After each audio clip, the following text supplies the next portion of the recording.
Ito ang reading mo, Aries. Welcome back to our channel. Naway nasa mabuti kayong kalagayan for watching the channel.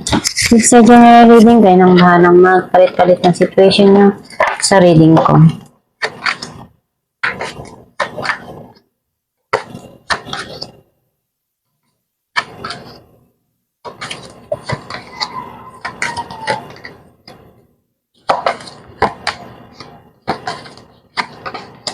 At the bottom of the deck, Page of Cups. I feel like yung energy mo, nasa-sense ko na, then yung mga bagay na tinitingnan mo, na pangarap mo. Matagal mo nang gustong makuha or matupad yung mga goal mo sa buhay or dreams mo. Ang mensahe ng card mo, nakikita ko na andun yung pagmamahal na binibigay mo sa mga taong nagmamahal sa iyo or dun sa taong mahal mo. May bago dito na darating na linaw dun sa mga sitwasyon na nangyari sa buhay mo. Some of you, pwedeng communication. May mga bagay dito na kailangan mong pagdesisyonan ng mabuti, ng maigi. Kasi may mga opportunity na binibigay sa'yo, pero you need to decide kung ano yung desire ng puso mo. May mga panghihinayang na nangyari sa buhay mo sa nakaraan. And iniisip mo pa rin kung ano yung kulang, kung ano yung dapat na ginawa mo. Kahit na may mga dumarating na bago na sa buhay mo, hindi mo nakikita kasi nakapokus ka pa rin dun sa mga nangyari sa nakaraan. May tao sa buhay mo sa past na gustong bumalik. Some of you, you want to share kung ano yung blessing na meron ka, yung makatulong sa iba, lalo sa mga mahal mo sa buhay, is masaya ka. Nakakatulong yun sa'yo na maboost yung happiness sa puso mo. Nandun yung you need to try to balance yung mga nangyayari sa buhay mo para hindi ka masyado mapagod. You're looking for justice here dun sa mga nangyari sa nakaraan, sa past mo.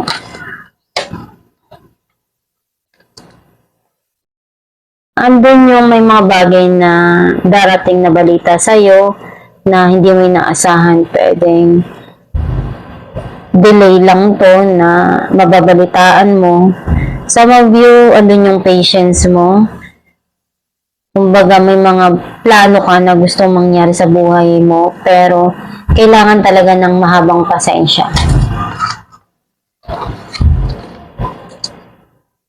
Nakikita ko na nagbabalik tanaw ka, binabalikan mo yung mga nangyari sa buhay mo na happy memories at hindi mo makalimutan yun. Isa yun sa inspirasyon mo. Clarify natin ang The Lovers, 7 of Pentacles and 7 of Pentacles. Andun yung binigay mo lahat ng makakaya mo. Nag-invest ka, nilaan mo lahat ng oras mo, panahon, lahat ng makakaya mo dun sa mga sitwasyon na dumating sa buhay mo or dun sa taong minahal mo. Clarify natin ang 7 of Cups. The Emperor and the Fool. Nakikita ko dito na you're controlling yourself kasi you feel restricted in a certain situation. Nahihirapan ka na magdesisyon dahil may mga bagay na pumipigil sa'yo.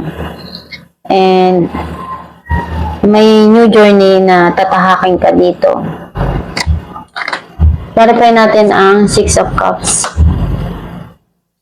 Knight of Swords and 7 of Swords. May parating dito na communication na nanggaling sa past. Either this person trying to reach something or to lie. May cheating na nangyari dito. Clarify natin ang Page of Swords. Some of you nagkakaroon na ng linaw kung ano yung mga nangyari sa nakaraan. May pagsisinungaling at cheating. 4 of Cups and 5 of Cups. Andun yung may mga bagay dito na pinagsisihan mo at pinanghinayangan mo. And andun yung may mga bagay dito na kailangan mong pag-isipan ng mabuti bago ka gumawa ng hakbang or magsalita para hindi mo pagsisiyan sa huli. At magiging totoo ka lang naman kung ano yung mga bagay na iniisip mo. Clarify natin ang Ace of Swords. 2 of Wands and the Lovers. May mga plano ka and ideas na gusto mong mangyari pagdating sa pag-ibig. Pagdating dun sa ideal na gusto mong makasama sa buhay mo. Some of you, you're thinking pwedeng meron ditong communication na darating. Iniisip mong makipag-usap dito sa tao na to. Clarify natin ang 5 of Cups. 10 of Wands and 2 of Swords. Andun yung napuno ka na. Marami kang pinagdaanan. Sobrang hirap. Ang dami mong responsibilidad na nakaatang sa balikat mo. At may mga bagay na nanghihinayang ka. Andun yung pagsubok talaga sa buhay. And unti-unti mo naman yun na malalagpasan. Clarify natin ang Justice. King of Swords and 2 of Wands. Nagkakaroon na sa'yo ngayon ng linaw lahat ng mga nangyari sa nakaraan at alam mo na kung ano yung mga bagay na gusto mo mangyari o yung mga decision mo na gagawin na hakbang para sa future mo. Some of you pwede may travel dito. Clarify natin the Hermit. 2 of Cups and Queen of Swords. Nakikita ko na andun yung alam mo na kung ano yung tama. Alam mo na rin kung ano yung red flag. Pagdating dun sa relasyon. May mga bagay ka dito na pinupunuan, binibigay mo, ginagawa mo lahat na makaya mo para ibigay yung pagmamahal na gusto mo.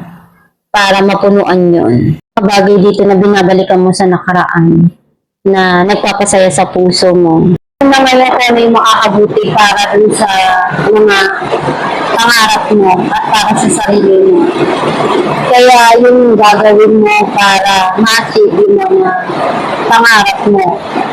May mga bagay lang ang papaalala sa nakaraan sa'yo, pero hindi yun lang para matutag mo kami mga pangarin mo at pangarap mo sa buhay.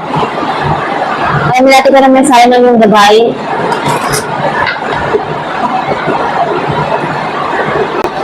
Release and surrender.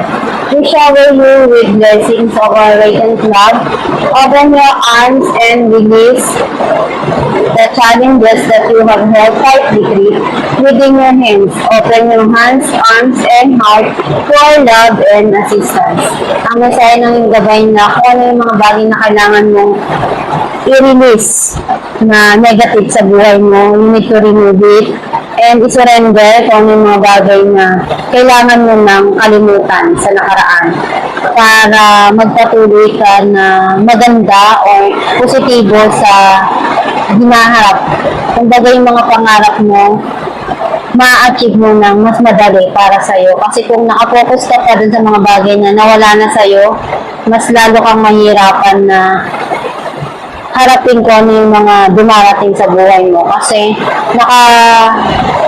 focus ka pa rin dun sa pain, sa sadness na naramdaman mo sa buhay mo sa past. Basta isipin mo lang palagi kung ano yung magpapasaya sa puso mo. At huwag makalimot na magdasal palagi. At hilingin mo sa Diyos ang kung yung mga bagay na gusto mo pang mangyari sa buhay mo, yung mga pangarap mo, at pagsumikapan mo na kung ano yung mga pangarap mo. At gawin mo yung best mo. At itong reading, Aris, kung nakaresonate ka, comment down below. Thank you for watching.